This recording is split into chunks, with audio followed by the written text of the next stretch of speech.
Alors, quand j'ai un angle droit et que je choisis de diviser mon angle en deux angles différents, donc je vais prendre mon équerre, je vais placer toujours, comme on a fait d'habitude, le 0 sur le sommet de mon angle, et puis je vais aller aligner le côté de mon équerre sur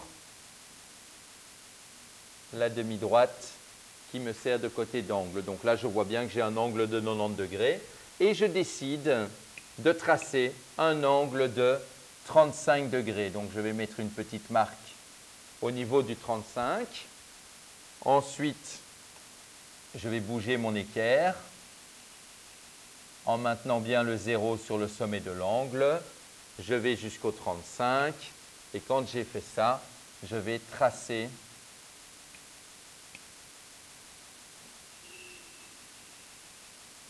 mon deuxième segment de droite, ma deuxième demi-droite, pour obtenir un angle de 35 degrés. Donc quand c'est fait, je bouge mon équerre. J'ai donc ici un angle de 35 degrés. Qui peut me dire quelle est l'amplitude du deuxième angle ici? Ilias. Donc Ilias me dit 55 degrés.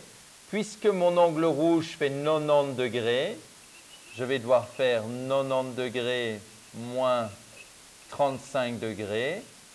Et donc, de fait, il me reste 55 degrés d'amplitude. J'ai donc un angle ici de 55 degrés. Alors, je vais les nommer maintenant. J'avais un sommet haut, par exemple. Sur ce segment-ci, j'avais peut-être un point E, ici un point D, et ici, je vais avoir un point X. Alors, je vais dire que mon angle DOX égale 55 degrés et mon angle XOE égale 35 degrés. Deux angles qui ensemble font 90 degrés sont appelés des angles complémentaires.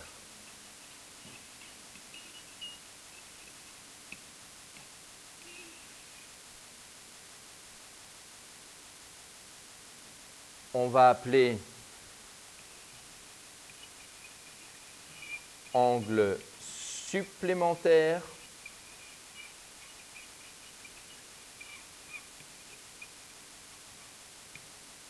deux angles qui ensemble vont faire 180 degrés cette fois-ci. Donc je vais prendre mon équerre, je vais tracer une demi-droite. Ensuite, je vais tracer un angle, on va dire, de 55 degrés. Donc pour ça, je vais aligner le bord de mon équerre sur ma demi-droite. Je vais venir faire une petite marque à 55 degrés. Et puis, je vais venir rejoindre le sommet de l'angle à cette petite marque. J'ai donc ici un premier angle de 55 degrés. Et pour trouver l'angle supplémentaire, je vais donc